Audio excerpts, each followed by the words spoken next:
नाम से जो बड़ा मेहरबान निहायत रहम वाला है। Hello everyone, welcome back to my YouTube channel. In the last video we had a discussion on incentive plans. I will be extending my discussion in this particular video.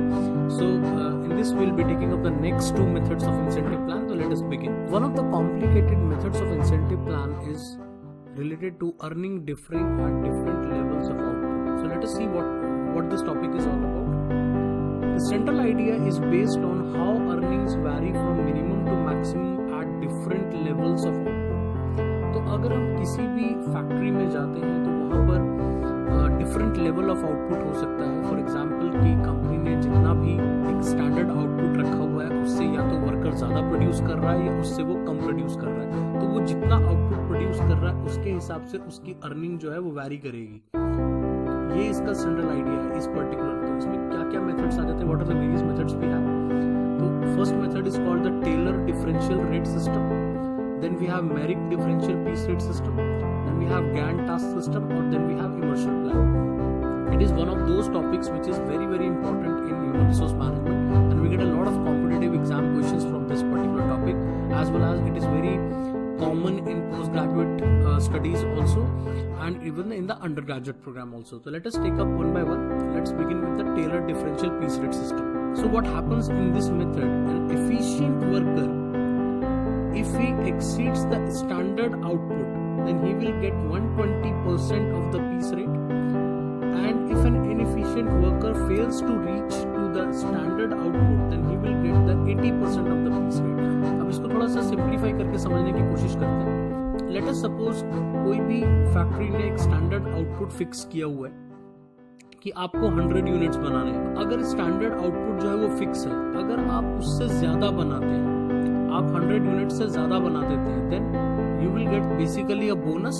आपको एक बोनस मिलेगा जो जनरली 120% होगा of the piece rate.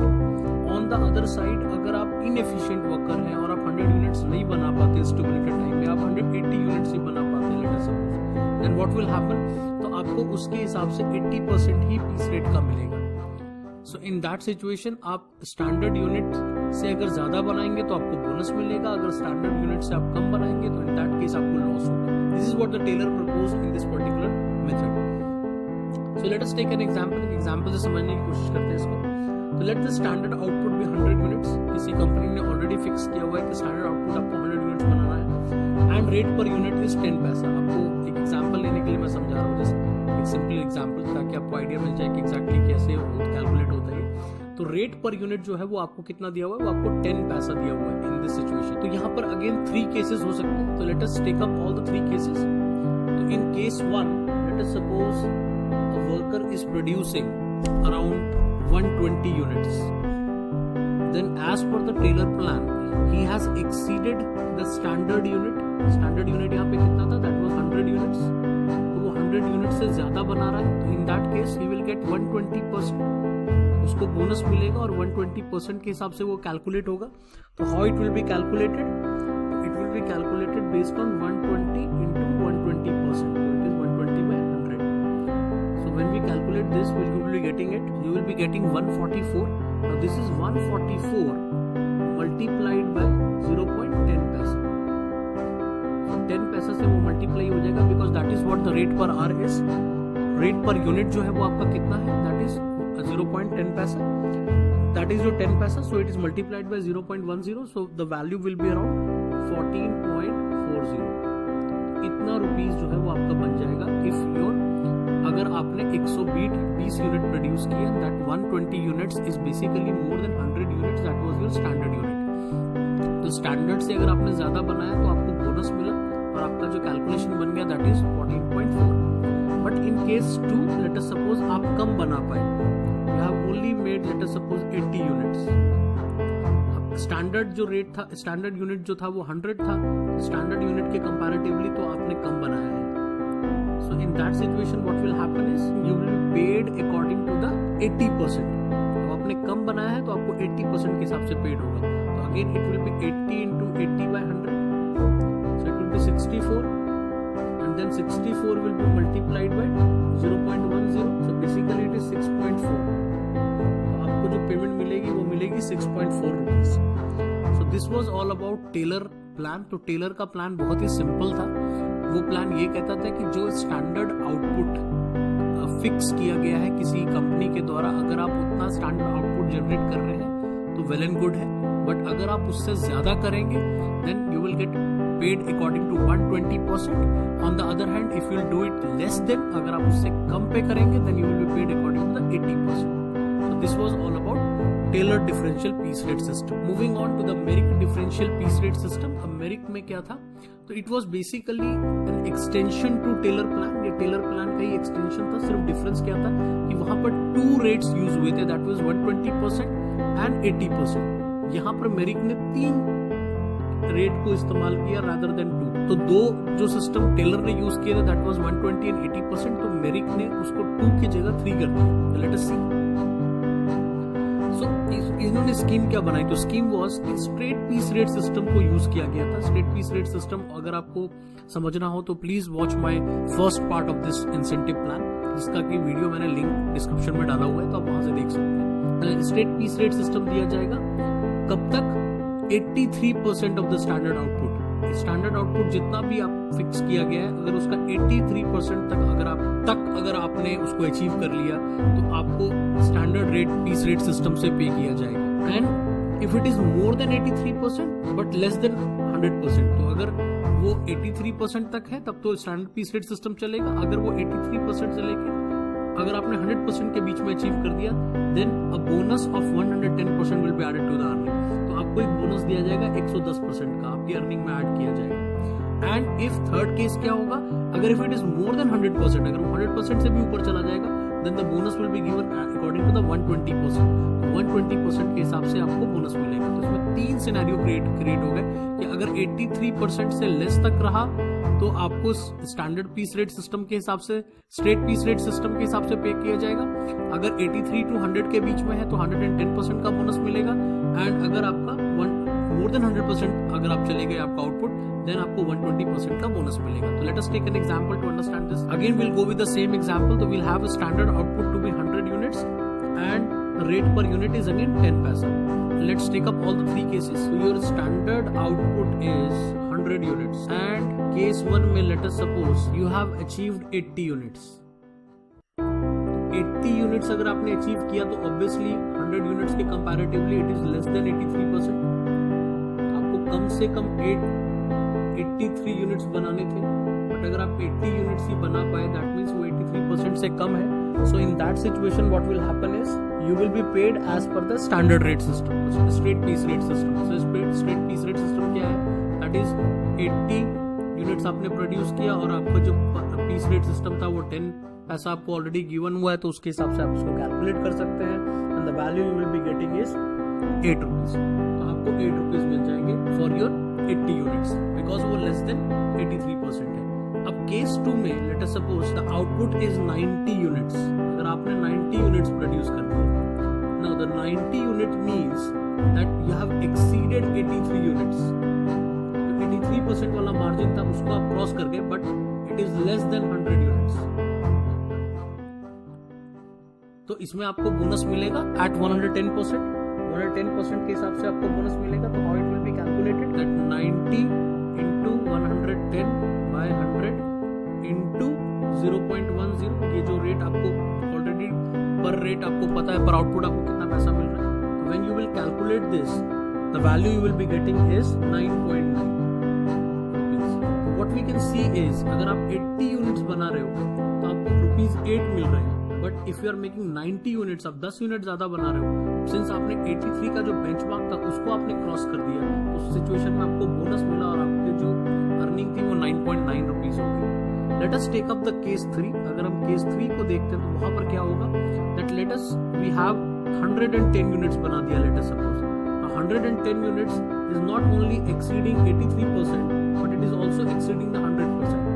100 units का आपका standard था, उससे भी ज्यादा आपने बनाया है। तो इन दैट सिचुएशन क्या होगा, आपको बोनस मिलेगा कितना, 120%। तो आप कैसे कैलकुलेट करेंगे, 110 into 120 by 100, 120% हो गया इंटू 0.10 जो आपका पीस रेट जो आपको ऑलरेडी गिवन है। तो उसके हिसाब से आप जब इसको कैलकुलेट करोगे the value will be 13.2 20 rupees. So we can clearly distinguish between Taylor and Merrick system. In the Taylor system, we used to have only two slabs, that was 120% and 80%. But in the case of Merrick, we have 83% slab, and then we have 83 to 100% slab, and then we have 100% plus slab. So this was all about Merrick system. Let's move to the third system we had, that was called as Gantt task system. Let's talk about Gantt task system. The worker is guaranteed his or her time rate for output below the standard. जितना भी standard set किया है, अगर उससे below आपने बनाया तो जो भी आपका टाइम रेट बनता है उसके हिसाब से आपको गारंटीड पैसे मिल जाएंगे. That was the central idea behind the Gantt task system. If the worker reaches the standard output, then the bonus of 20% will be given on the time wages. तो अगर आपने जितना स्टैंडर्ड आउटपुट रखा है उतना अगर आपने रीच आउट कर दिया, देन आपको 20% का बोनस मिलेगा on the time wages. And if you surpasses the standard output, अगर आपने स्टैंडर्ड आउटपुट को क्रॉस कर दिया, then you will be paid on the high piece rate system. High piece rate system के हिसाब से आपको पेमेंट की जाएगी. इसको समझने के लिए हम एग्जांपल लेते हैं, उस एग्जांपल से ये काफी अच्छा क्लियर हो जाएगा. सो let us suppose the standard output is 80 units. आपको पहले ही बता दिया गया कि स्टैंडर्ड आउटपुट कितना है, 80 units. And the rate per hour, जितना रेट पर आवर आपको पेमेंट दी जा रही है, दैट इज 0.5 रुपीज. इतना आपको पे किया जाएगा रेट पर आवर. एंड जो टाइम आपको लगेगा इस प्रोसेस में, let us suppose the time is around 8 hours, ये भी आपको डिटरमाइन कर दिया गया. And then the high piece rate system, जो high piece rate system fix किया गया है वो किया गया है 0.10. तो ये सारी चीजें उन्होंने फ्रीज की हुई है. अब हम देखते हैं कि केस 1 में क्या होता है. तो let us suppose in the case 1 worker has produced around 70 units. Worker ने 70 यूनिट्स बनाए. तो व्हेन 70 यूनिट्स वर्कर बना रहा है तो ऑब्वियसली जितना स्टैंडर्ड यूनिट था दैट वाज 80 यूनिट्स, उसके कंपैरेटिवली वो लेस बना रहा है. सो लेस बनाने के कारण क्या होगा, he will be paid according to the time rate. अब टाइम रेट के अकॉर्डिंगली वो पे आउट होगा उसका. तो कैसे हो जाएगा, इट विल बी इजीली जो उसका टाइम टेकन है, दैट मींस 8 आवर्स लग रहे हैं उसको काम को करने में, और जो उसका रेट पर आवर दिया हुआ है that is your 0.5.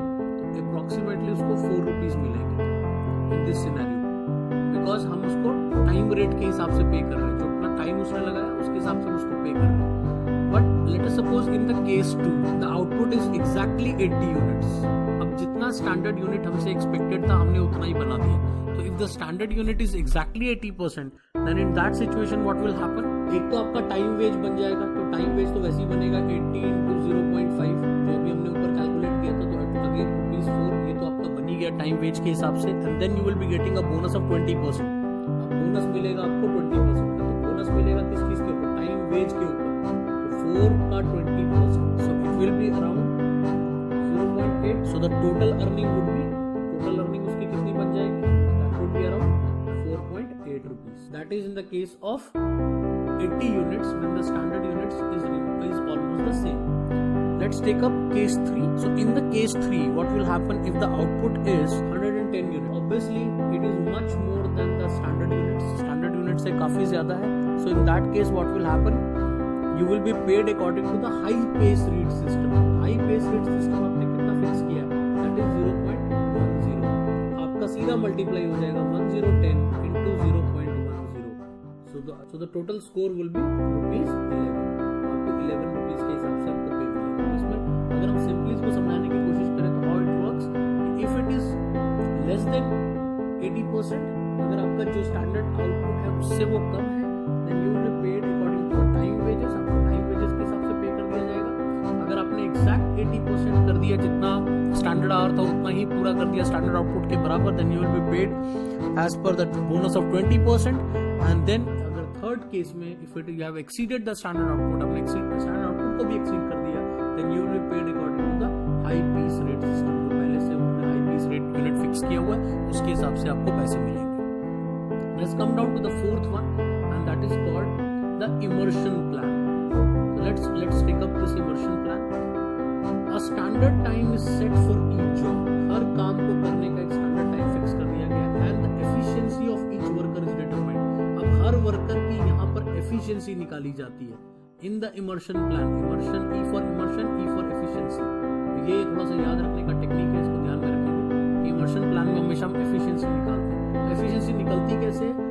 By time taken divide by standard time. जितना भी टाइम हम लगा रहे हैं और जो स्टैंडर्ड टाइम हमारा फ्रीज्ड है, अगर हम उससे उसको डिवाइड कर देंगे then you will be getting up your efficiency. अब इसमें अप टू 67% आपने जितनी भी एफिशिएंसी निकाली है, ऑब्वियसली एफिशिएंसी 0 से लेकर 100% के बीच में होगी, कुछ परसेंटेज में मेजर करेंगे उसको। तो अगर आपके up to 67% of the efficiency the worker is paid by time rate, अगर आपके 67% तक आपकी एफिशिएंसी आ रही है तो आपको टाइम रेट के हिसाब से पैसे मिलेंगे। And if it is beyond 67 to 100%, अगर 67 to 100% के बीच में देन यू विल पे 20% आपको बोनस दिया जाएगा to the worker. And if you are exceeding that 100%, अगर आपने 100% एफिशिएंसी को भी क्रॉस कर दिया then 1% will be added to each additional 1% efficiency. जितना परसेंट आप आगे बढ़ाओगे उस हर 1% पर आपको 1% का बोनस ऐड करता जाएगा।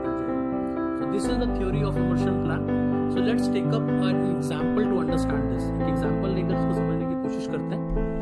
तो let's say that standard output is 100 units in 10 hours. यहाँ पर मैंने पहले ही बताया था, पहले टाइम को हम फ्रीज कर देते हैं। जो स्टैंडर्ड यूनिट आउटपुट को हम फ्रीज कर रहे हैं उसके साथ टाइम को भी फ्रीज कर रहे हैं, और रेट पर आर जो है हमें जो मिलना है वर्कर को वो मिलना है ₹1। So in that situation let's take up all the 3 cases. हम तीनों केसेस को लेकर समझने की कोशिश करते हैं। इन द केस 1 में when the output is only 50 units, अगर आपने 10 आवर्स में सिर्फ 50 मिनट बनाए देन व्हाट विल हैपन, आपकी जो एफिशिएंसी है वो 50% ही आ रही है इस सिचुएशन में। 50% कैसे निकला वो मैंने आपको बताया था, time taken divide by standard time. Time taken आपका कितना है, तो जितना मेरा स्टैंडर्ड यूनिट था वो 100 यूनिट्स था, बट मैंने जो कितना प्रोड्यूस किया, मैंने तो 50% ही प्रोड्यूस किया ना, तो मेरी एफिशिएंसी कितनी निकली, 50% निकली। सो इन दैट सिचुएशन अब 50% ही आपकी एफिशिएंसी आई है, so it is less than 67%। ये 67% से कम है। So in that situation what will happen, तो he will be paid only with the time wages. सिर्फ उसको टाइम वेजेस मिलेंगे। तो टाइम वेजेस क्या है, 10 आवर्स का उसको ₹1 के हिसाब से पेमेंट होनी है। ही will gate 10 into 1 and that is 10 rupees. उसको सिर्फ ₹10 मिलेंगे क्योंकि उसकी जो एफिशिएंसी थी वो 50% थी, विच इज लेस देन 67%। अब केस 2 में देखते हैं क्या होता है। In case 2 late us suppose he produces 100 units, वो पूरा 100 यूनिट बना देता है 10 आवर्स में। अगर वो 10 आवर्स में 100 यूनिट बना दे रहा है that means he has touch the standard output. Standard output का मार्क उसने टच कर दिया, तो एफिशिएंसी उसकी कितनी आ रही है, 100% आ रही है। It is greater than 67%।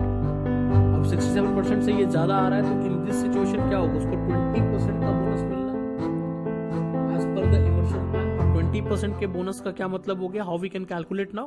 एक तो उसका टाइम वेज हो जाएगा। टाइम वेज को पता ही है हमें, 10 into 1 दैट इज ₹10। ये तो उसका निकाल ही लेंगे and then we will add the bonus. तो बोनस कितना हो जाएगा, ₹10 का 20%, that will B ₹2।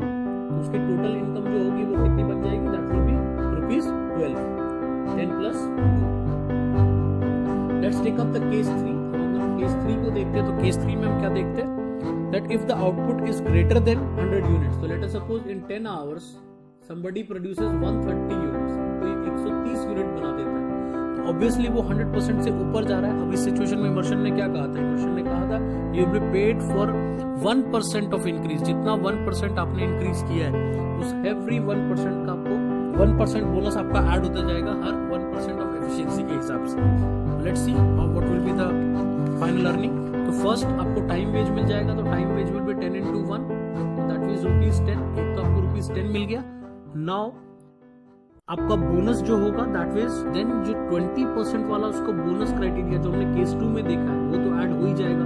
That means क्योंकि वो 100% तो अचीव कर ही रहा है, तो दैट इज अगेन +2, उसको +2 और मिल जाएंगे, तो दैट मींस ₹12 उसका बोनस बन गया, उसका अर्निंग बन गया। नाउ अब चूंकि और 30 उसने 100 के ऊपर भी 30 और किए, तो 30 के ऊपर जाने का मतलब है for every % he will B 1% उसको मिलता रहेगा। दैट मींस 30% के हिसाब से उसको फिर ₹3 और मिल जाएंगे। So that means he will get ₹15 as the final earning. Emerson plan में अगर आप लेस देन 67% कर रहे हैं तो सिर्फ टाइम वेज मिलेगा।